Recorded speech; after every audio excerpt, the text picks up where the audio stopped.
King of Gods. By Fast Food Restaurant, Kabanata 617. Tagumpay.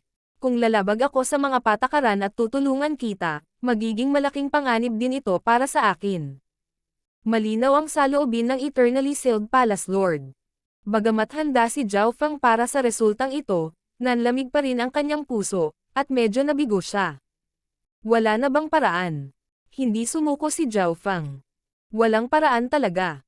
Ang mga spiritual sacred lands ay nasa magkahiwalay na dimensyon, kaya maaari lamang silang pasukin mula sa mga partikular na pasukan o sa pamamagitan ng paggamit ng Spiritual Zone Teleportation Array, ngunit ang parehong mga opsyon ay may mga eksperto sa pagbabantay ng sacred lands.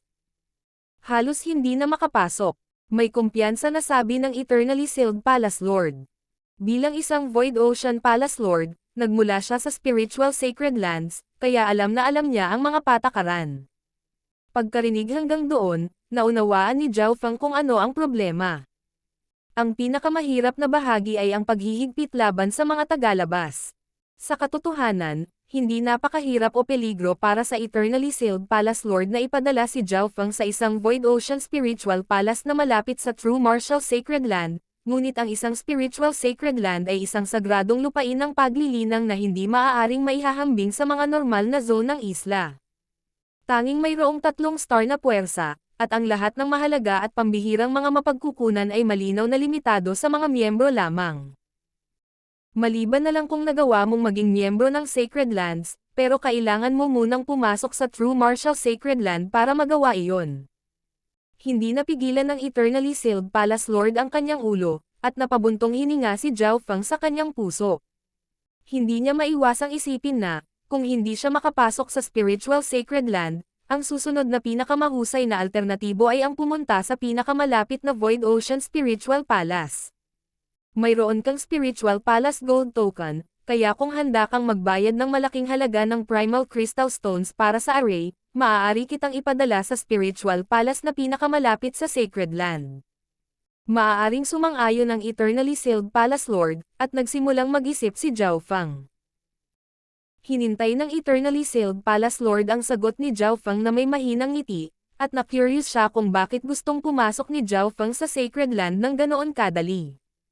Sa talento ni Zhao Feng, dapat siyang madaling makapasok sa Spiritual Sacred Land sa loob ng ilang taon sa pamamagitan ng regular na paraan.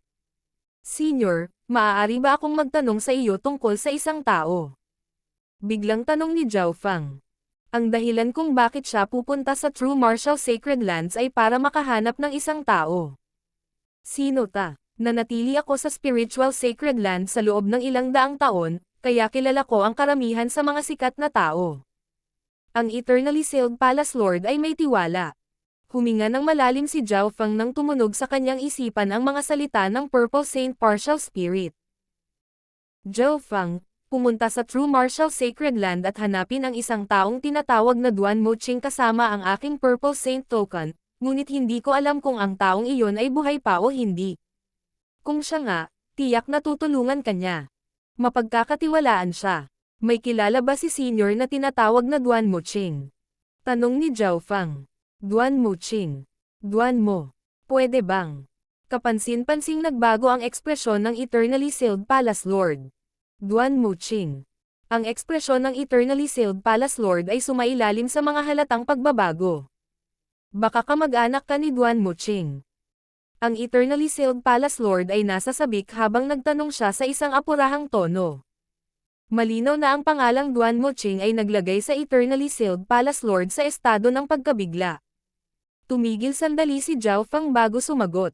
Si Senior Duan Moching ay kaibigan ng aking ninuno, ngunit ang aking ninuno ay malapit ng mamatay at sinabi sa akin na hanapin siya sa True Martial Sacred Land.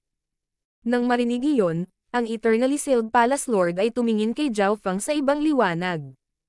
Zhao Feng, kung totoo ang sinasabi mo, sasagutin ko ang panganib at tutulungan kang mahanap si Duan Moching. Ang mga salita ng Eternally Sealed Palace Lord ay nagbago. Hindi mapigilan ni Zhao Feng na makaramdam ng kakaiba. Masyadong mabilis ang pagbabago ng Eternally Sealed Palace Lord. Ilang sandali lang ang nakalipas, ayaw ng Eternally Sealed Palace Lord na ipagsapalaran ang pagtulong kay Zhao Feng, ngunit pagkatapos marinig ang pangalang Duan Muqing, handa siyang tumulong. Napakagaling. Salamat, Senyor. Malinaw na hindi tatanggi si Zhao Feng at agad siyang nagpasalamat. Pagkatapos makipag-chat ng ilang sandali, Zhao Feng, bumalik ka at magpahinga. Kailangan kong makipag-ugnayan sa ilang kaibigan para magawa ito. Ang tono ng Eternally Sealed Palace Lord ay mas pala kaibigan. Hindi napigilan ni Zhao Feng na bumulong-bulong pagkatapos bumalik sa kanyang lugar. Mukhang buhay pa si Duan Muqing at may mataas na katayuan sa Sacred Lands. Malinaw na magandang balita ito para sa kanya. Nang maglaon, nagsimulang mag-cultivate si Zhao Feng habang naghihintay ng balita. Sa ngayon, ang pangunahing focus niya ay palakasin ang pundasyon ng kanyang core center. Ang kapaligiran ng Void Ocean Spiritual Palace ay mas maganda kaysa sa normal na mga island zone, at ito ay kapaki-pakinabang para sa paglilinang. Gamit ang Spiritual Palace Gold Token, binili niya ang Wind and Lightning Elemental Resources sa mas magandang halaga mula sa mga opisyal. Sa isang kisap mata, lumipas ang kalahating buwan, at ang bilis ng cultivation ni Zhao Feng ay naging mas mabilis at mas mabilis. Ang maliit na core center na kasing laki ng yellow bean sa loob ng kanyang dantian ay lumaki ng maliit na bilog. Walang bottleneck para maabot niya ang Great Origin Core Realm. Ang kailangan lang niya ay oras bago ang kanyang estado ng pag-iral, katawan, at kaluluwa lahat ay umabot sa antas ng Great Origin Core Realm. Nakapasok din si Zhao Feng sa Ancient Dream Realm ng 2 beses sa nakalipas na kalahating buwan, at higit sa lahat ay sinisipsip niya ang aura sa kanyang kaluluwa. Gayunpaman, nang ang kanyang kaluluwa ay umabot sa Great Origin Core Realm, ang epekto ay nagsimulang bumaba, habang ang pag-unlad ng estado ng pag-iral at katawan ni Zhao Feng ay kasing bagal na ng pagong.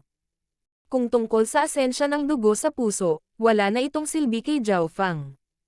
Ang aking estado ng pag-iral ay umabot na sa limitasyon ng Great Origin Core Realm, ngunit dahil ang aking kaluluwa ay hindi pa rin umabot sa limitasyon ng Great Origin Core Realm, mayroon pa ring kaunting epekto. Nagsimulang magplano si Zhao Feng. Kung puro aura ng Ancient Dream Realm ang kanyang pagsisipkap, ang mga epekto sa bandang huli ay maaaring baliwalain. Nangangahulugan ito na kailangan niyang ituon ang kanyang paningin sa Ancient Dream Realm. 75 paghinga, 80 hininga, 85 paghinga, 70 paghinga. Si Zhao Feng ay nakatayo sa Ancient Dream Realm, at ang kanyang record ay umabot na sa 70 paghinga, malapit na sa kanyang layunin na 100 paghinga. Sinubukan ni Zhao Feng na gumawa ng isang hakbang, ngunit ang presyon ay agad na dumobble. Wow! Si Zhao Feng ay dumura ng isang subo ng dugo at bumalik sa realidad. Sa pagkakataong ito, mayroon pa ring kaunting aura si Zhao Feng sa loob ng kanyang katawan. Shua! Sa isang pag-swipe ng kanyang kamay, lumitaw ang isang isinumpang bangkay ng multo sa harap ni Zhao Feng. Pumunta ka! Kinokontrol ni Zhao Feng ang isang tipak ng Ancient Dream Realm aura at pinagsama ito sa katawan ng sinumpaang bangkay ng aswang. Matapos makuha ang napakaraming aura ng Ancient Dream Realm, mas makokontrol ito ni Zhao Feng. Nang masipsip ng sinumpaang aswang bangkay ang tipak na ito ng Ancient Dream Realm aura, parang may nangyari dito. Siniyasat ito ng mabuti ni Zhao Feng. Ang katawan ng multo bangkay ay tila naging mas malakas, at ang kapangyarihan ng sumpa at hangin ng kamatayan at yin ay mas malapit sa kanilang pinagmulan.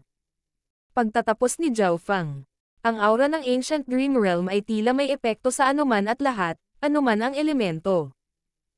Ang epekto nito sa isinumpang multo bangkay ay katulad ng epekto nito kay Zhao Feng. Ngayong maliit ang epekto ng aura sa akin, pagsasamahin ko ang isang tipak ng Ancient Dream Realm aura sa bawat isinumpang bangkay ng multo. Naging abala si Zhao Feng sa mga sumunod na araw, at dahil maaari siyang manatili sa Ancient Dream Realm ng mas matagal, maaari siyang maglabas ng mas maraming aura.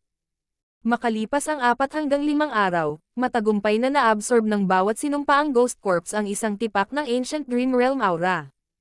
Sa loob ng 10,000 Ghost Pearl, nakita ng Skeletal Division Leader ang mga pagbabago sa bawat isinumpang bangkay ng multo at natigilan. Ang lakas at potensyal ng lahat ng mga isinumpang multong bangkay ay tumaas. Sa nakaraan, maaari lamang silang palakasin sa kalahating hakbang na Origin Core Realm, ngunit ang potensyal na mayroon sila ngayon ay tumaas ng malaki. Malinaw na mas kilala ng Skeletal Division Leader ang mga isinumpang bangkay ng multo, at mas alam nito ang mga pagbabago ng mga sinumpaang bangkay ng multo kaysa kay Zhao Fang. Pagkaraan ng 10 araw, nagpadala ang Eternally Sealed Palace Lord ng balita kay Zhao Fang para puntahan siya. Senior, ano ang sitwasyon? Bahagyang naiinip si Zhao Fang. Ang susunod na sandali ay maaaring mabago ang kanyang kapalaran, tulad noong nakilala niya si Lord Guanzhen at pumasok sa totoong mundo ng paglilinang. Zhao Fang, kumpleto na ang plano. Matutulungan kitang makapasok sa True Martial Sacred Land sa lalong madaling panahon. Ang Eternally Sealed Palace Lord ay may maliwanag na ngiti. Mahusay. Inihayag ni Zhao Fang ang labis na kagalakan sa kanyang mukha. Ito ay isang guest token mula sa Sacred Lands, at napakahirap makuha. Nakuha ko ito pagkatapos ng maraming pagsisikap. Isang guest token ang lumitaw sa kamay ng Eternally Sealed Palace Lord. Ang token ay kasing dalisay ng jade at may mga gintong guhit sa kabuuan nito. May nakasulat na isang salita. Panauhin. Isang tanda ng panauhin. Mahuhulaan ni Zhao Fang kung ano ang ibig sabihin nito. Ang guest token na ito ay maaaring hayaan ang mga hindi miyembro ng Sacred Lands na makapasok sa True Martial Sacred Land sa ilang sandali, ngunit ito ay may mga paghihigpit. Ipinaliwanag ng Eternally Sealed Palace Lord. Isang guest token. Kinuha ni Zhao Fang ang guest token at nakita na ang material ay maihahambing sa Purple Saint token. Ang token na ito ay may limitasyon sa oras. Hahayaan ka lang nitong manatili sa True Martial Sacred Land sa loob ng 10 araw. Nagbabala ang Eternally Sealed Palace Lord. 10 araw. Medyo maikli lang yan. Bulong ni Zhao Fang habang nililigpit niya ang guest token. Medyo maikli lang ang oras. Ang tagumpay at kabiguan ay nakasalalay sa iyong mga aksyon sa loob ng 10 araw, at mayroong isang tiyak na halaga ng panganib na kasangkot. Ang Eternally Sealed Palace Lord ay hindi sumang-ayon. Siya ay gumugol ng maraming pagsisikap para lamang makuha ang 10 araw na guest token na ito. Pagkatapos ay ibinigay ng Eternally Sealed Palace Lord ang mga partikular na detalye. Una, imposibleng maihatid kita diretso sa Spiritual Sacred Lands mula rito dahil bisita ka at hindi miyembro ng Sacred Lands. Kahit pa ipadala kita, may mga eksperto pa ring magbabantay sa kabilang panig. Unang tinanggihan ng Eternally Sealed Palace Lord ang tren ng pag-iisip na iyon. Ang unang hakbang ay ipadala ka sa Void Ocean Spirit Palace na pinakamalapit sa Sacred Land. Ang pangalawang hakbang ay kailangan mong pumasok sa sagradong lupain kasama ang isa pang sekta, at ang iyong tanda ng panauhin ay nagmumula sa sektang iyon. Hindi nagtagal ay sinabi sa kanya ng Eternally Sealed Palace Lord ang plano at ibinigay sa kanya ang mga partikular na detalye. Bagaman medyo mahirap, ang paggamit ng Spiritual Zone Teleportation Array ay nakakatipid na sa akin ng ilang taon. Tumanggo si Zhao Fang matapos malaman ang lahat. King of Gods, Kabanata 618. True Martial Islands Zone. Matapos maalala ang bawat detalye, umalis si Zhao Fang sa palasyo ng Eternally Sealed Palace Lord. Kailangan niya ng oras para ayusin muna ang ilang problema bago gamitin ang Spiritual Zone Teleportation Array. Nagpasya si Zhao Fang at ang Eternally Sealed Palace Lord na gamitin ito makalipas ang 3 araw. Pagkabalik sa lugar na kanilang tinutuluyan, agad na tinawag ni Zhao Fang sina Li Yanya, Lulan Jishui, at ang kumpanya para pag-usapan. Dadalhin ko kayong lahat sa Island Zone kung saan matatagpuan ang True Martial Sacred Land makalipas ang 3 araw. Ngumiti si Zhao Fang at sinabi. Nang marinig iyon, sina Li Yanya at Lulan Jishui ay parehong nagpahayag ng masayang ekspresyon. Ang Skeletal Division Leader sa loob ng 10,000 Ghost Pearl ay nasa sabik din. Ang mga Spiritual Sacred Lands ay nasa gitna ng karagatan, at kinokontrol nila ang daan-daang island zones. Mayroon pa silang maalamat na 3-star forces. Siyempre, ang unang hakbang ay dalhin ang lahat malapit sa Sacred Land. Pagkatapos noon, kailangan ni Zhao Fang na pumasok sa True Martial Sacred Land ng mag-isa dahil isa lang ang guest token. Nang marinig iyon, medyo nadismaya sina Li Yanya, Lulan Jishui, at kumpanya. Ang mga normal na tao ay hindi pinapayagan sa espiritual na sagradong lupain. Bahagyang ngumiti si Zhao Fang. Huwag kayong mag-alala, Ang True Martial Sacred Land ay hindi ang aking huling hantungan, ngunit mananatili ako sa Sacred Land ng ilang sandali at susubukan kong ipasok kayong lahat. Hindi maiwasan ni Lianya na magmuni-muni. Ang layunin ni Zhao Feng ay ang True Martial Sacred Land, at talagang nagawa niyang hikayatin ang Eternally Sealed Palace Lord na tumulong. Nangangahulugan iyon na mayroon siyang isang uri ng background. Kasabay nito, ang huling hantungan ni Zhao Feng ay nagpa-curious kina Lianya at Lulan Jishui. Pagkaraan ng 3 araw, si Zhao Feng at ang mga mandaragat ay inayos at nagtipon sa harap ng isang sinaunang bulwagan. Ang bulwagan na ito ay binabantayan ng husto, at mayroon itong 4 o 5 sovereign lords. Naramdaman pa ni Zhao Feng ang mahinang aura ng kalahating hakbang na Void God Realm, at hindi ito nagmumula sa Eternally Sealed Palace Lord. Ang Spiritual Zone Teleportation Array ay may kalahating hakbang na Void God Realm at maraming eksperto ang nagbabantay dito. Hindi mapigilan ni Zhao Feng na i-click ang kanyang dila. Higit pa sa lahat, ang bulwagan mismo ay mayroong killing array na madaling pumatay ng tao sa Origin Core Realm. Higit pa rito, ang palasyo ng Eternally Sealed Palace Lord ay napakalapit sa Spiritual Zone Teleportation Array. Maging ang mga nasa Void God Realm ay kailangang pag-isipang mabuti kung gusto nilang pumasok sa pamamagitan ng puwersa. Isang lumang hanay na may berdeng ukit ng dragon sa gitna ang lumitaw sa paningin. Maging ang God Spiritual Eye ni Zhao Feng ay nahirapan na ganap na suriin ang mga arrays dito dahil naglalaman ang mga ito ng laws of space at, sa isang tiyak na antas, ay lumampas sa 3 dimensyon. Bagamat makapangyarihan ang God Spiritual Eye ni Zhao Feng, hindi ito likas na nauugnay sa kalawakan. Aabutin ng humigit kumulang 8 peak grade primal crystal stones para ipadala kayong lahat sa True Martial Islands Zone. Ang Eternally Sealed Palace Lord ay naglabas ng 8 natatanging primal crystal stone na may masakit na ekspresyon. Ang mga peak grade na primal crystal stones ay perpekto. Nagradiated sila ng purong Heaven Earth Yuan Qi. Peak grade primal crystal stones. Nagulat ang lahat ng naruroon. Ang pinakamataas na grade primal crystal stones ay ang nangungunang primal crystal stones sa Fan Universe. Malamang, ang pinakamataas na grado na primal crystal stones ay maaaring ipagpalat sa 1,000,000 mataas na grado na primal crystal stones bawat isa, ngunit ang mga ito ay talagang ibinebenta ng higit pa. Si Lianya, Lulan Jishui, at ang mga mandaragat ay natulala. Wala sa kanila ang nakakita ng pinakamataas na grade primal crystal stones dati. Kailangang malaman ng isa na ang isang mataas na kalidad na primal crystal stone ay nagkakahalaga na ng 1,000,000 normal na primal crystal stones. Ang primal crystal stones ay nahati sa substandard, low grade, middle grade, high grade, at bawat isa ay nagkakahalaga ng 100 beses na pagkakaiba kaysa sa nauna. Gayunpaman, ang pinakamataas na grado na primal crystal stone ay nagkakahalaga ng 1,000,000 mataas na grado na primal crystal stones. Ito ay dahil ang peak grade primal crystal stones ay bihira hanggang sa puntong halos wala na. Wala nang ibang paraan. Tanging ang kapangyarihan ng pinakamataas na grado na primal crystal stones ang makakapagbukas ng Spiritual Zone Teleportation Array. Malamang, sa Sacred Lands, ang Spiritual Zone Teleportation Arrays doon ay gumagamit ng Divine Crystals. Ang Eternally Sealed Palace Lord ay bumantong hininga at, habang nagsasalita siya, inilagay ang 8 peak grade primal crystal stones sa Green Dragon Carving Array. Divine Crystal. Nanginginig ang puso ni Zhao Feng at ng kumpanya. May isang bagay na nalampasan ang peak grade primal crystal stones. Mga Divine Crystal. Tila, bilang isang kalahating hakbang na Void God Realm mula sa Sacred Lands, ang kanyang kaalaman ay higit sa iba.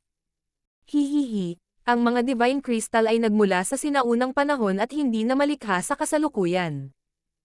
Sa makatuwid, ang anumang Divine Crystal ay napakahalaga. Kahit na ang mga Void God Realm Kings at Emperors ay hindi ma-absorb ang Divine Power mula sa Divine Crystals. Ngumiti ang Eternally Sealed Palace Lord. Hindi nagtagal ay naiset up ang Spiritual Zone Teleportation Array. Weng. Isang nagniningning na puting liwanag na may hindi mabilang na pilak na hanay ng mga linya na umaabot sa buong entablado. Ang isa ay nangangailangan din ng Spatial Array Masters upang buksan ang array. Tapos na, mahinang sabi ng Spatial Array Master. Bago sila umalis, nais ni Zhao Feng na bigyan ang Eternally Sealed Palace Lord ng mataas na grade Primal Crystal Stones na katumbas ng halaga ng peak grade na Primal Crystal Stones. Siya ay tumaya sa kanyang sarili pabalik sa arena, at ang kanyang 1,000,000 matataas na Primal Crystal Stones ay na-flip ng 30 beses. Ang Eternally Sealed Palace Lord ay umiling ng may ngiti. Sa kanyang kayamanan, hindi niya ito kailangan. Tara na, si Zhao Feng ay nagbigay ng malalim na sulyap patungo sa Eternally Sealed Palace Lord. Alam niyang malaki ang utang na loob niya sa Panginoon. Weng! Isang malakas na surge ng spatial disturbance ang sumaklaw sa array. Pinaalis ng Eternally Sealed Palace Lord si Zhao Feng at kasama ang kanyang mga mata. Gamitin ang lahat ng iyong koneksyon upang ipasok ang brat na ito sa Sacred Lands. Sulit ba ito? Nagsalita ang Spatial Array Master. Sa kanyang talento at potensyal, at kung talagang may koneksyon siya kay Duan Muqing, sulit ito. Sabi ng Eternally Sealed Palace Lord. Duan Muqing. Maaaring ang taong iyon mula sa Mystic True Martial Clan. Nanginig ang puso ng Spatial Array Master, at hindi niya maiwasang huminga ng malalim. Kasabay nito, sa isang bahagi ng walang limitasyong karagatan na napakalayo. Weng! Mahigit 100 figure ang lumitaw sa isang sinaunang array stand. Ito ay si Zhao Feng at ang kumpanya. Sa pangalawang pagpapakita nila, hindi komportable si Lulan Jishui at ang mga mandaragat at muntik nang mahulog sa lupa. Inilipat sila ng Spiritual Zone Teleportation Array sa kalawakan, kaya madaling nawala ang balanse. Maging si Lianya ay nakaramdam ng bahagyang hindi komportable. Nandito na tayo. Hindi masyadong masama ang pakiramdam ni Zhao Feng, higit sa lahat dahil ang kanyang estado ng pag-iral at katawan ay parehong umabot sa limitasyon ng Great Origin Core Realm at ang kanyang bloodline power ay halos nasa 10,000 Ancient Races level. Matapos bumuti ang pakiramdam, sinimulan ng lahat na suriin ang kanilang paligid. Lahat sila ay hindi napigilan ang paghinga ng malamig. Sila ay nasa isang maliit na kastilyo na paminsan-minsan ay nagbibigay ng special na kabuluhan. 1, 2, 3, 8. Binibilang ni Zhao Feng na mayroong 8 spiritual zone teleportation arrays, at ang mga bantay dito ay pawang mga sovereign lords. Mayroong kahit 7 o 8 kalahating hakbang na Void God Realms. Bahagyang naramdaman ni Zhao Feng ang pagkakaroon ng Void God Realm. Ito ang True Martial Void Ocean Spiritual Palace, kunin ang iyong mga item sa rekomendasyon. Ang isang kalahating hakbang na Void God Realm ay tila naging sanhi ng pag-freeze ng Heaven Earth Yuan Chi saan man siya tumingin, at pakiramdam ng lahat ay hindi makahinga. Nadama ni Lulan Jishui at ng kumpanya na parang pinigilan ang kanilang mga kaluluwa, at hindi sila nang ahas na magsinungaling o sumalungat sa kanya. Token ng panauhin, ang Spiritual Palace Gold Token, at token mula sa Eternally Sealed Palace Lord. Ikinaway ni Zhao Feng ang kanyang kamay at naglabas ng maraming bagay. Ang kalahating hakbang na Void God Realm ay huminto sandali. Hihihi, kaya kaibigan ito ng Eternally Sealed Palace Lord. Agad na lumitaw ang isang matandang may puting balbas na nakabantay sa malapit. Oh, Old Man Lee, kaya ito ang bisita mo ng Golden Mountain Sect. Nakangiti ang nagbabantay na half-step na Void God Realm habang pinapalampos niya si Zhao Feng at ang kumpanya. Ikaw si Zhao Feng. Kanina pa ako naghihintay dito. Ang maputing balbas na matandang lalaki ay sinuri si Zhao Feng nang nakangiti. Ikaw ba si Elder Lee? Hindi nagulat si Zhao Feng. Sinabi sa kanya ng Eternally Sealed Palace Lord bago sila umalis. Sa pamamagitan lamang ng pagdaan sa bawat hakbang at yugto ay makapasok si Zhao Feng sa True Martial Sacred Land. Ako iyon, ngunit maaari mo akong tawaging Old Lee. Ang maputing balbas na matandang lalaki ay napakabait habang inaakay niya si Zhao Feng at ang kanyang mga kasama patungo sa kastilyo. Si Lianya, Lulan Jishui, at ang mga kasama ay hindi mapalagay. Ang Void Ocean Spiritual Palace sa labas ng kastilyo ay ang mula sa True Martial Islands Zone, at ito ay 10 beses na mas malaki kaysa sa isa mula sa Eternally Sealed Islands Zone o sa Thousand Flowing Islands Zone. Whoosh! Whoosh! Ang mga Sovereign at Sovereign Lord ay makikita sa lahat ng dako. Naramdaman pa ni Zhao Feng ang aura ng Void God Realms. Master, ano ang lugar na ito? Si Lianya, Lulan Jishui, at mga kasama ay puno ng takot. Bakit napakalaki ng pagkakaiba? Natigilan si Zhao Fang. Napangiti ang may puting balbas na matandang Li nang makita niya ang gulat sa kanilang mga mukha. Ito ang True Martial Islands Zone, at lahat ay narito upang makipagkompetensya para sa karapatang makapasok sa Spiritual Sacred Land. True Martial Islands Zone. Tila napagtanto ni Zhao Fang at ng mga kasama na ang island zone na ito ay iba sa iba. Ang True Martial Islands Zone ay ang pinakamalakas na zone ng isla sa paligid, at mayroong humigit kumulang 1 hanggang 200 star na sekta, na marami sa kanila ay umabot sa rurok ng 2 bituin. Napabuntong hininga si Elder Li. 100 hanggang 200 bituin na sekta. Bamuka ang mga bibig ni Zhao Fang at ng kumpanya. Mayroong 33 puwang para sa 2 star na sekta sa Spiritual Sacred Land, hindi kasama ang mga 3 star na sekta. Sa paglipas ng mga taon, ang mga sektang ito ay nag-away at nakikipagkompetensya sa isa't isa. Kung tutusin, sa Sacred Land lang maaaring maging 3-star sect ang 2-star sects. Binuod ni Old Li ang sitwasyon. Nang marinig iyon, naunawaan ni Zhao Fang at ng kumpanya. Dahil narito ang Spiritual Sacred Land, ang True Martial Islands Zone ang sentro ng lahat, pati na rin ang lugar kung saan nag-away ang lahat ng mga sekta sa isa't isa. Ang lahat ng ito ay upang makipagkompetensya para sa pagkakataong makapasok sa Spiritual Sacred Land. Dinala ni Elder Li si Zhao Fang at ang kanyang mga kasama sa isang bahay sa loob ng Void Ocean Spiritual Palace. Ito ang waiting point ng Golden Mountain Sect sa loob ng Void Ocean Spiritual Palace. Ang Golden Mountain Sect ay isa sa 33 sekta na maaaring makapasok sa Spiritual Sacred Land. Pagmamalaki ni Matandang Li. Isang sekta na maaaring pumasok sa Spiritual Sacred Land. Si Li Yanya at ang kumpanya ay napuno ng paghanga at paggalang.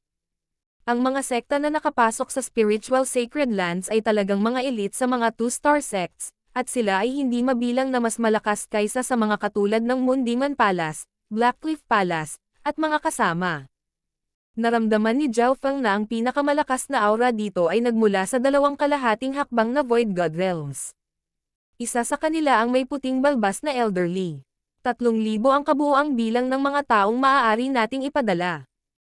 Karamihan sa aming mga elite ay naruroon, at dahil nagkaroon kami ng ilang mga pagkatalo dahil sa ilang mga pag-aaway sa Sacred Land, kami ay magpapadala ng ilang higit pang mga eksperto at mga disipulo. King of Gods, Kabanata 619. Paglampas sa 100 hininga. Naunawaan ni Zhao Fang ang sitwasyon ng Golden Mountain Sect sa pamamagitan ng pagpapaliwanag ni Old Li. Karamihan sa mga elite ng Golden Mountain Sect ay nasa True Martial Sacred Land, at ang iba pang puwersa sa malapit ay nagtipon sa True Martial Islands Zone. Zhao Fang, magpapadala kami ng ilang eksperto at henyo sa True Martial Sacred Land makalipas ang 2 buwan. Dahil may guest token ka, pwede kang sumama sa amin. Sabi ni Elder Li. Salamat, Senyor. Si Zhao Fang ay tumango, at sina Li Yanya at Lulan Jishui ay may naiinggit na ekspresyon. Nang maglaon sa araw na iyon, dinala ni Elder Li si Zhao Fang at ang kanyang mga kasama sa kuta ng Golden Mountain Sect. Ang kanilang pagtrato ay hindi masama. Binigyan sila ng malaking bahay. Kailangang malaman ng isa na mayroong maraming 2 star na sekta dito, at ang bawat pulgada ng lupa ay napakahalaga. Maging ang Golden Mountain Sect ay may limitadong lugar. Brother Li, ano ang kasaysayan ng batang iyon? Sapat na ba ang pag-aaksaya ng isang mahalagang tanda ng panauhin ng ating sekta? Kadalasan ang mga nasa late stage na Great Origin Core Realm o mga natatanging master na naimbitahan sa ating sekta ang may karapatang iyan. Galit na sabi ng isang lalaking Great Origin Core Realm. Sa Golden Mountain Sect, ang mga normal na Sovereign Lords ay mga Outer Elders lamang, habang ang mga tunay na Elder na may aktwal na kapangyarihan ay parang Old Li, naabot nila ang kalahating hakbang na Void God Realm. Ang talento ng brat na iyon ay itinuturing na hindi masama kahit na sa isang sacred land. Maaari natin siyang tanggapin bilang ating alagad. Sabi ng isa pang Elder, ngunit umiling si Elder Li. Ito ay isang 10 araw na tanda ng panauhin. Higit pa rito, kung magagamit ito ng maayos ng brat na iyon, ang halaga nito para sa Golden Mountain Sect ay hindi masusukat. Ayaw pag-usapan ng Elder Li ang background ni Zhao Fang. Paanong hindi niya nakikita ang potensyal at talento ni Zhao Feng? Gayunpaman, ang mga tunay na kababalaghan sa spiritual sacred lands ay kadalasang nagmumula sa mga puwersang may tatlong bituin. Sa isang silid sa loob ng bahay, umupo si Zhao Feng at nagtanim. Sa nakalipas na ilang araw, pinalalakas at pinagsasama-sama niya ang kanyang core center. Sa kanyang kasalukuyang estado ng pag-iral, katawan, at kaluluwa, ang kanyang paglilinang ay mabilis na tumataas. Hanggat maaari niyang itaas ang dami ng core center, hindi magkakaroon ng bottleneck si Zhao Feng sa panahon ng Small Origin Core Realm. Ang malalaking halaga ng mga mapagkukunan na may mga elemento ng hangin at kidlat ay mabilis na ginugol. Sa kabutihang palad, siya ay napakayaman pagkatapos kumita ng labis sa Void Ocean Spiritual Palace. Gamit ang tulong na iyon, nagsisimula ng lumakas ang core center ni Zhao Feng. Siyempre, hindi siya sumuko sa pag-explore sa Ancient Dream Realm. Bawat 2 araw, papasok siya sa Ancient Dream Realm at sinisipsip ang aura, pangunahin sa kanyang mata. Maaari na siyang tumagal ng higit sa 70 paghinga sa Ancient Dream Realm, at ang dami ng aura na maaari niyang masipsip ay higit sa 10 beses na mas malaki kaysa sa halagang kaya niya sa simula. Sa makatuwid, ang lakas ng eye bloodline ni Zhao Feng ay tumataas ng mabilis araw-araw.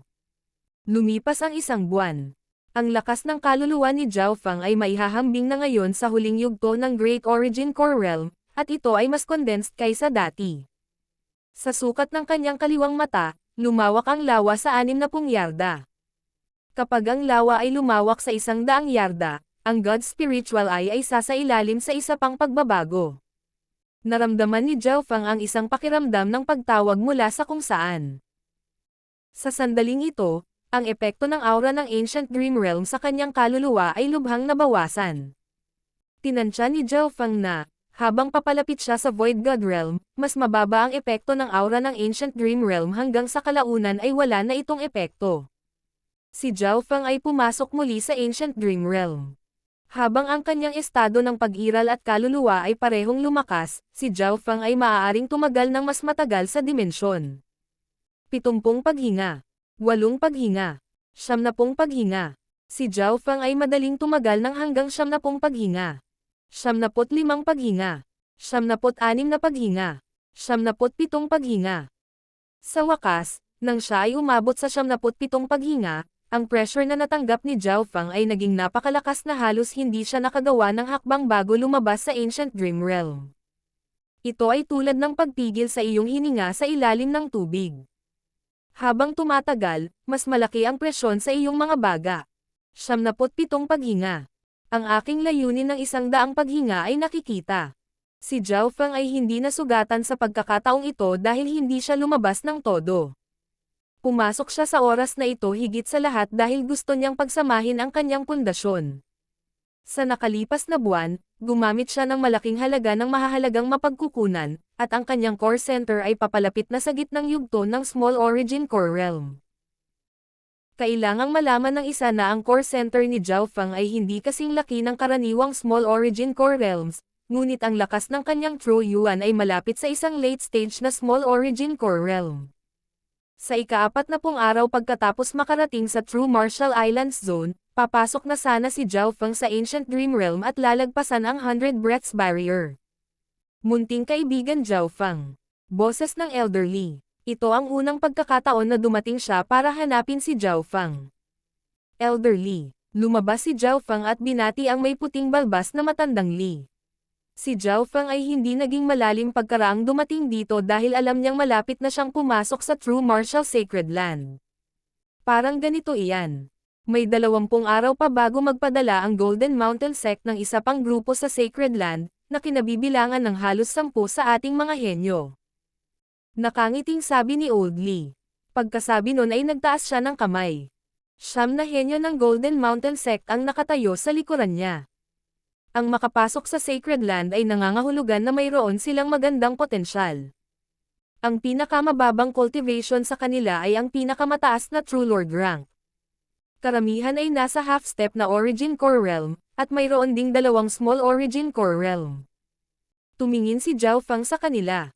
Ang talento at potensyal ng mga henyong ito ay nalampasan ang pinakamahusay na kamanghamanghang henyo mula sa Azure Flower Continent.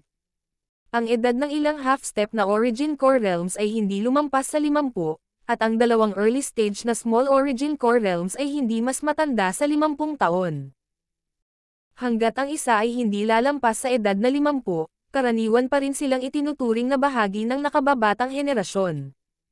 Ito ay dahil ang isang True Lord rank ay maaaring mabuhay ng hanggang 300 taon, at ang isang Origin Core Realm ay maaaring mabuhay ng ilang daang taon. Munting kaibigan Zhao, lahat ito ay mga junior ng sekta. Maaari mo silang bigyan ng ilang pointer bago pumunta sa Sacred Land. Nakangiting sabi ni Old Lee. Kayong mga junior ay dapat makipag-ugnayan kay Little Friend Zhao kapag may oras kayo.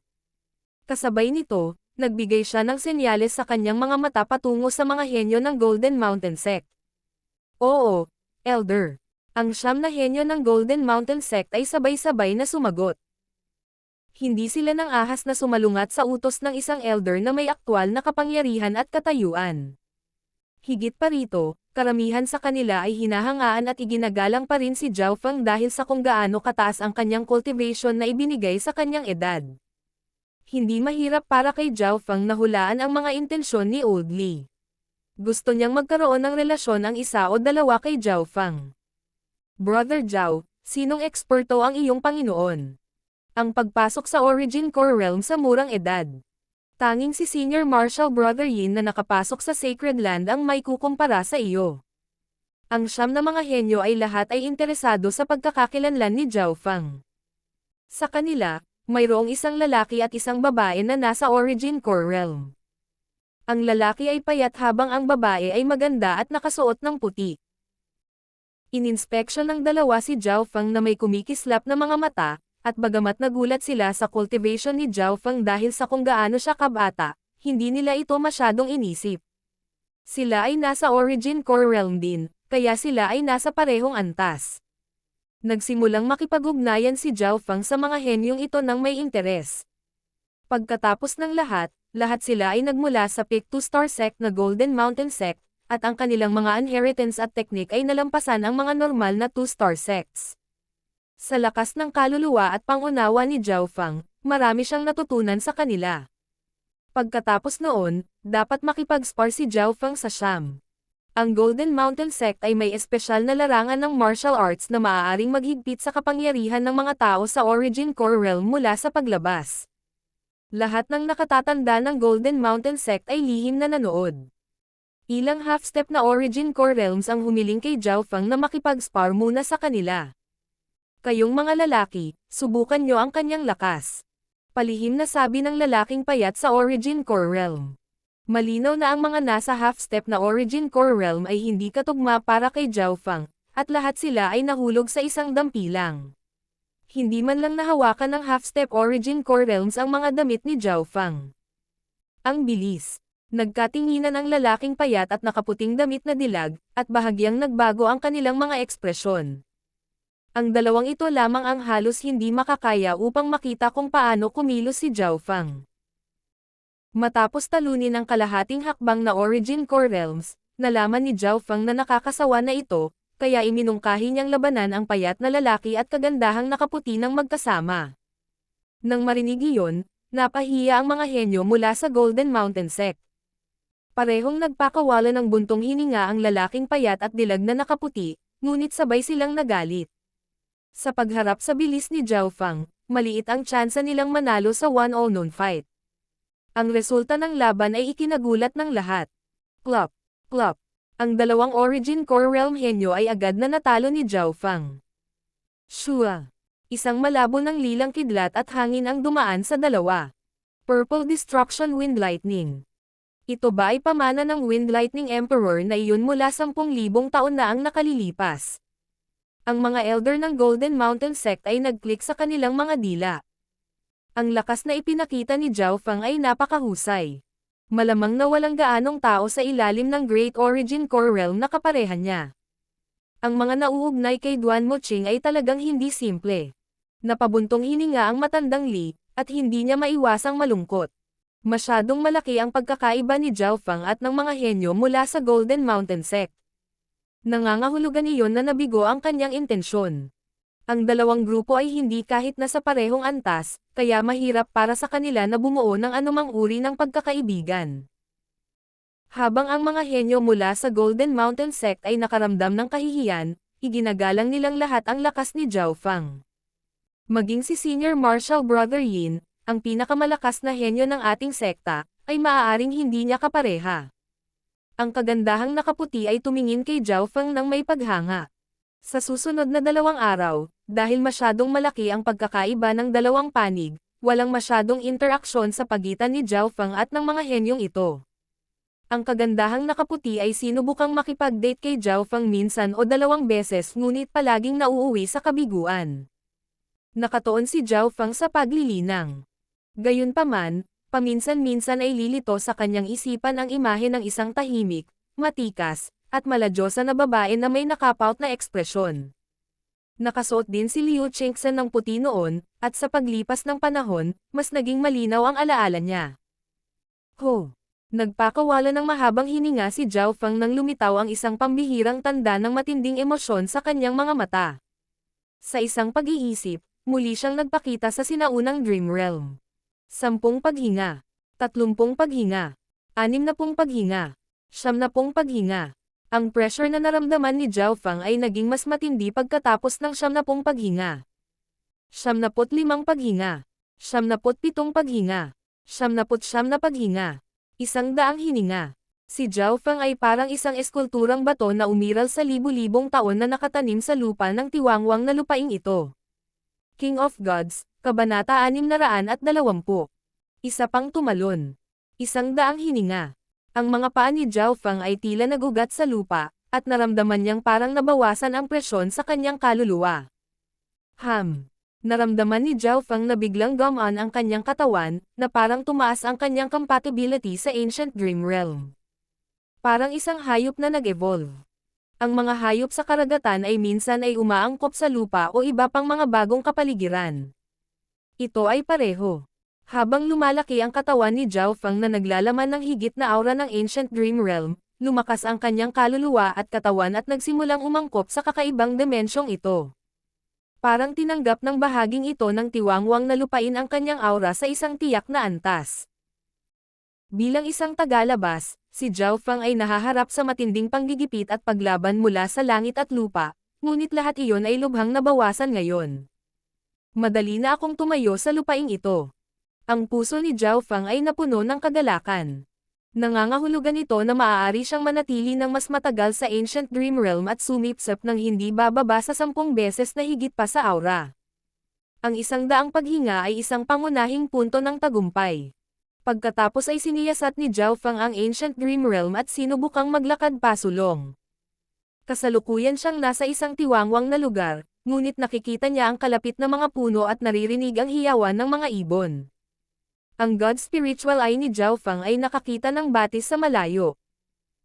Ang buong mundong ito ay tila malapit sa pinagmulan ng mga bagay, at nagbigay ito ng isang luma, sinaunang pakiramdam. Nakahinga si Zhao Fang sa aura nang makahakbang siya. Nang gawin niya ang hakbang na ito, naramdaman ni Zhao Fang na parang biglang tumaas ang pressure mula sa langit at lupa. 1 hakbang, 2 hakbang, 3 hakbang. Naramdaman ni Zhao Fang na napakahirap gawin ang bawat hakbang. Ilang paghinga mamaya. Si Zhao Fang ay umatras mula sa Ancient Dream Realm, at ang kanyang likod ay basang-basa ng malamig na pawis. Kung hindi ako kikilos, maaari akong manatili sa Ancient Dream Realm ng mahabang panahon, ngunit kung lilipat ako, ang presyon ay tataas ng hanggang 10 beses at hindi ako makakatagal ng higit sa 10 paghinga. Nagpakawala ng hininga si Zhao Fang. Ano man ang mangyari, nalampasan na niya ang major breakthrough point ng 100 paghinga. Mula ngayon, maa-absorb niya ang napakaraming aura ng Ancient Dream Realm at magsimulang tumingin sa kakaibang dimensyon na ito. Gaano kalaki ang Ancient Dream Realm? May mga katutubo ba dito? Siyempre, ang pinakamahalaga kay Zhao Fang ay kung mayroong anumang mahalagang mapagkukunan. Kailangang malaman ng isa na ang aura lamang ay kapaki-pakinabang na. Mahirap isipin kung gaano kahalaga ang isang tamang mapagkukunan o item. Sa loob ng silid, tahimik na nag-cultivate si Zhao Fang, at ang core center sa loob ng kanyang katawan ay unti-unting lumaki. Ang dami at kalidad ng wind and lightning elemental resources na mabibili ni Zhao Feng sa Void Ocean Spiritual Palace na ito ay lumampas sa iba pang Void Ocean Spiritual Palaces. Gamit ang mga item na ito, walang bottleneck si Zhao Feng, at ang bilis ng kanyang cultivation ay napakabilis. Nagsimulang lapitan ang core center ni Zhao Feng sa middle stage na Small Origin Core Realm. Gumamit siya ng isang malaking halaga ng Ancient Dream Realm Aura upang paikliin ang core center sa kanyang katawan, na ngayon ay kumikinang na parang kristal. Ang isang core center na nagiging kristal ay tanda ng pagpasok sa Great Origin Core Realm. 10 hanggang 20 araw ang lumipas sa isang kisap mata. Ang laki ng core center ni Zhao Feng ay maihahambing na ngayon sa middle stage na Small Origin Core Realm.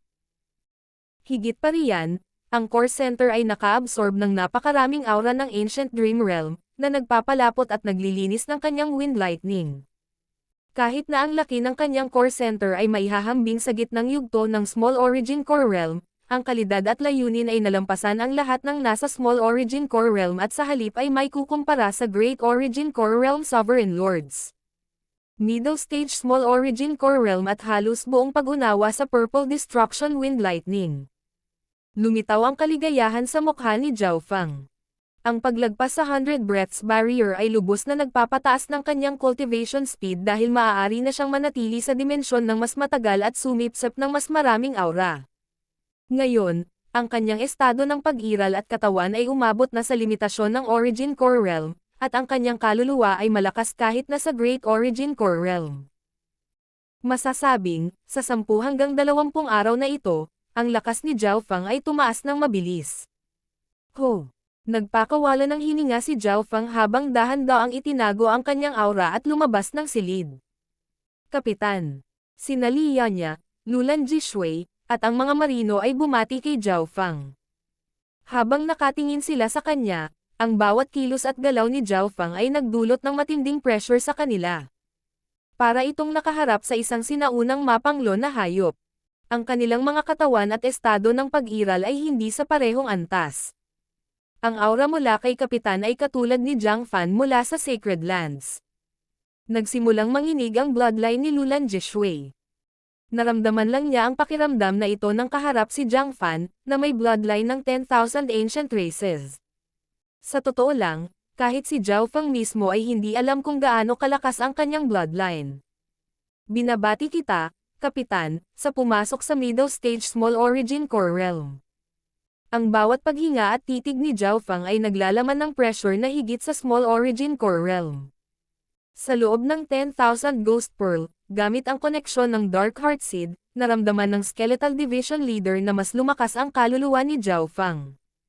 Alam din ng Skeletal Division Leader ang isa o dalawang bagay tungkol sa mga kaluluwa, ngunit ang aura mula sa kaluluwa ni Zhao Feng ay parang bundok na matatanaw lang nito. Master, sa nakalipas na ilang araw, kalahati ng daang sinumpaang bangkay ng multo ay pinalakas na sa kalahating hakbang na Origin Core Realm. Iniulat ng Skeletal Division Leader. Matapos madagdagan ang potensyal ng mga bangkay ng multo, tumaas ang kahusayan ng pagpapalakas sa kanila. Ang aabutin ng kalahating taon upang makumplito ay ginawa sa loob ng 1 o 2 buwan. Mabuti, lahat ay maayos. Tumanggaw si Zhao Feng at tumingin kay Li Yanya, Lulan Jishui, at sa mga mandaragat. Nagpasya si Zhao Feng na ibigay ang Blue Lightning Sea Sky Ship sa mga mandaragat at pananatilihin sila sa Void Ocean Spiritual Palace. Ang Void Ocean Spiritual Palace ay isang mapayapang lupain sa loob ng walang limitasyong karagatan. Kahit ang mga nasa Void God Realm ay hindi nang ahas na madaling umatake. Sa ikalawang araw, nagtipon si Zhao Feng kasama ng mga mula sa Golden Mountain Sect. Sa pagkakataong ito, magpapadala kami ng humigit kumulang 300 tao sa True Martial Sacred Land. Sabi ni Elder Li, ilang daang tao ang nagtipon sa isang bakanteng espasyo sa Golden Mountain Sect, na kinabibilangan ng Old Li at 2 pang kalahating hakbang na Void God Realms. Bilang isang estranghero, halatang nakataas ang atensyon ni Zhao Feng, at ang kanyang paglilinang sa gitnang yugto na Small Origin Core Realm ay nangangahulugan din na pinigilan niya ang lahat ng mga henyong ito na papasok sa Sacred Lands. Tara na. Nagsalita si Old Lee tungkol sa mga detalye bago pamunuan ang grupo mula sa Void Ocean Spiritual Palace. Ho! Isang malaking barkong may kaliskis na gininto ang dragon ang naghihintay sa labas. Ang walang limitasyong barkong karagatan na ito ay 4 hanggang 5 beses na mas malaki kaysa sa Blue Lightning Sea Sky ship ni Zhao Fang. Ang bilis at kakayahan nito ay nalampasan din ang huli. Ito ang Golden Dragon Scaled Ship ng Golden Mountain Sect at, tila, maaari nitong patayin ang Great Origin Core Realm Sovereign Lords sa isang bayad. Ang payat na lalaki at magandang babae ay tumayo kasama si Zhao Fang. Puno sila ng paggalang kay Zhao Fang pagkatapos makipag-sparring sa kanya. Ngayong naabot na ni Zhao Fang ang Middle Stage Small Origin Core Realm, ang dalawa ay napabuntong hininga na lamang sa inggit. Whoosh! Lumipad ang Golden Dragon Scaled Ship sa walang limitasyong karagatan, at ang aura na nagmumula dito ay nagpapataas ng atensyon ng maraming eksperto at barko.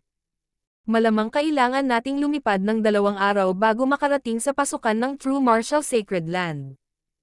Ang mga henyo ng Golden Mountain Sect ay napuno ng pag-asa at pananabik. Malapit na silang makapasok sa True Martial Sacred Land na pinapangarap nila.